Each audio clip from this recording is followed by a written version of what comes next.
Hello everyone, कैसे हो? I hope कि आप अच्छे होंगे, अच्छे से स्टडी कर रहे होंगे। आज मैं आपको बताने वाला हूँ परमाणु और तत्व और अणु किसे कहते हैं, उसकी हम डेफिनेशन हम समझेंगे। और वीडियो को शेयर जरूर कर देना यार, आपके दोस्त जो हैं उनको आनी चाहिए। देखो, आप 10th में पढ़ रहे हो, ठीक है, क्लास 10th में हो, चाहे 9th में, चाहे 11th में, मगर आपको ये तीन चीज़ तो आनी चाहिए। कोई भी पूछ सकता है, हालांकि बहुत चीज़ आनी चाहिए, बट आपको ये तो आना चाहिए कि अणु, तत्व, परमाणु किसे कहते हैं। ये हर एक बंदा पूछ लेता है, ठीक है। तो इसके बारे में आज हम अध्ययन करेंगे, अच्छे से समझेंगे। डेफिनेशन छोटी सी डेफिनेशन है, कोई बड़ी नहीं है, बहुत अच्छे से आपको समझाने वाला हूँ, ठीक है। तो चैनल पे बने रहें और ज़्यादा से ज़्यादा वीडियो को शेयर जरूर कर देना। और चैनल पे नए हैं तो सब्सक्राइब करके बेल आइकन प्रेस कर लेना, ठीक है। तो देखो, बताने वाला हूँ मैं यहाँ पे।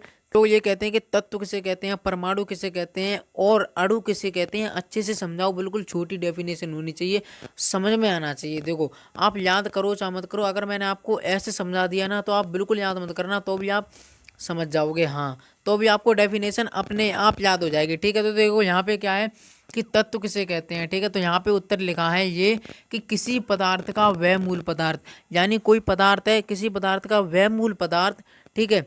और क्या लिखा है? वह मूल पदार्थ जिसे सरलीकृत नहीं किया जा सके, ठीक है, जिसे सरलीकृत नहीं किया जा सके। तत्व से किसे कहते हैं कि किसी पदार्थ का वह मूल पदार्थ जिसे सरलीकृत नहीं किया जा सके, तत्व कहलाता है, ठीक है। जैसे यहाँ पे हाइड्रोजन उदाहरण है, यहाँ पे क्या उदाहरण क्या है? हाइड्रोजन, ठीक है, और कार्बन, ठीक है, और ऑक्सीजन है और सोना है, ठीक है। जैसे हाइड्रोजन है तो हाइड्रोजन को आप क्या ऑक्सीजन थोड़ी बना सकते हो, क्या चांदी थोड़ी बना सकते हो, ठीक है। तो यहाँ पे क्या कह रहा है? किसी पदार्थ का वह मूल पदार्थ। तत्व किसे कहते हैं? किसी पदार्थ का वह मूल पदार्थ जिसे सरलीकृत नहीं किया जा सकता, उसे तत्व कहलाता है, ठीक है। उदाहरण यहाँ पे लिखे हैं, बहुत सारे उदाहरण हैं यहाँ पे, ऑक्सीजन, सोना इत्यादि, ठीक है। यहाँ पे इत्यादि यानी बहुत हैं, 118 तत्व है ना, ठीक है।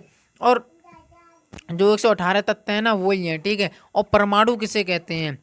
उत्तर यहाँ पे लिखा है, परमाणु किसे कहते हैं? किसी पदार्थ का वह सूक्ष्म कण, किसी पदार्थ का वह सूक्ष्म कण जिसे आगे और विभाजित नहीं किया जा सकता, वो ही क्या कहलाता है भाई? क्या कहलाता है बताओ? परमाणु कहलाता है, ठीक है। यहाँ पे क्या लिखा हुआ है कि किसी पदार्थ का वह सूक्ष्म कण जिसे और आगे विभाजित ना किया जा सके, परमाणु कहलाता है। जैसे अगर मैं, ये मेरे पास एक पदार्थ है, ठीक है, ये है, इसे मतलब इसका वह छोटा सा छोटा, बहुत छोटा सा छोटा सी, ठीक है, जिसे आगे और विभाजित नहीं किया जा सका, यानी वह सूक्ष्म कण।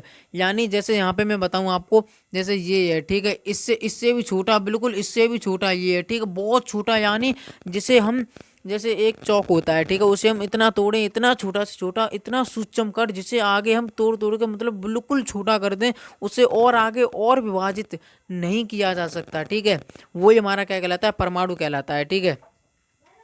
तो यहाँ पे क्या लिखा है कि किसी पदार्थ का वह सूक्ष्म कण, यानी इतना छोटा से छोटा सूक्ष्म कण होना चाहिए जिसे आगे विभाजित ना किया जा सके, यानी अब उसे विभाजित नहीं किया जा सकता। जैसे कोई बड़ी चीज़ है, उसे हम तोड़ तोड़ के छोटी करते हैं, इतनी छोटी करते हैं, मगर उसे हम इतनी छोटी कर लें, इतनी छोटी कर लें कि और फिर आगे और विभाजित नहीं किया जा सकता, वही हमारा परमाणु कहलाता है, ठीक है। आई होप कि आपको उतना समझ में आया होगा। अब आते हैं, क्या कहता है कि अणु किसे कहते हैं, ठीक है। अणु किसे कहते हैं आप ये बताइए। तो अणु किसे कहते हैं? एक ही तत्व या भिन्न भिन्न के दो या दो से अधिक परमाणुओं के समूह जो रासायनिक से एक दूसरे से बंधे होते हैं, वही क्या कहलाते हैं भाई? हमारे क्या कहलाते हैं? अणु कहलाते हैं। बस आपको यहाँ पे लिख देना है, अणु कहलाते हैं। जैसे एक ही तत्व, एक ही तत्व होना चाहिए, या भिन्न भिन्न के दो या दो से अधिक परमाणुओं के समूह जो रासायनिक से एक दूसरे से बंधे होते हैं, ठीक है। उदाहरण यहाँ पे देखो, ये ऑक्सीजन है ना, यहाँ पे क्या लिखा हुआ है? और रासायनिक से एक दूसरे से बंधे होते हैं। जैसे ऑक्सीजन है तो ये बंधा हुआ है, ठीक है, यही हमारा अणु है। दो यहाँ पे ऑक्सीजन से बंधा हुआ है, हाइड्रोजन दो है, ठीक है, N2 दो, ऑक्सीजन तो CO2, ठीक है। यहाँ पे इत्यादि बहुत सारे उदाहरण हैं, ठीक है। जैसे यहाँ पे अगर मैं बताऊँ, ऑक्सीजन यहाँ पे दो है तो इसका मतलब हुआ ऑक्सीजन एक, ऑक्सीजन ये, तभी तो हमारा = में ऑक्सीजन दो बनेगा, ठीक है। बस ये हमारा है, ठीक है। तो ये, इसे हम क्या कहते हैं? अणु कहते हैं, यानी एक ही तत्व। इसे हम रिपीट करेंगे, एक ही तत्व या भिन्न भिन्न के दो या दो से अधिक परमाणुओं के समूह जो एक दूसरे से रासायनिक से बंधे होते हैं, ठीक है। जो रासायनिक से एक दूसरे से बंधे होते हैं उसे हम क्या कहते हैं भाई? वही कहते हैं, बताओ, अणु कहते हैं, ठीक है। जैसे O2, N2, CO2, H2, बहुत सारे उदाहरण हैं, ठीक है। तो आई होप कि आपको इतना समझ में आया होगा। तो हम आशा करते हैं कि आपको उतना समझ में आया होगा। ठीक है, तो ये जो डाउट हैं बहुत बच्चे के होते हैं कि अणु तत्व किसे कहते हैं, कोई समझा नहीं पाता, बस ऐसे ही कि सर कहते हैं क्लास में रट लो उसे, पर मैंने आपको समझा दिया। तो आज के लिए इतना ही है, नेक्स्ट वीडियो में फिर मिलेंगे। जय हिंद, जय भारत।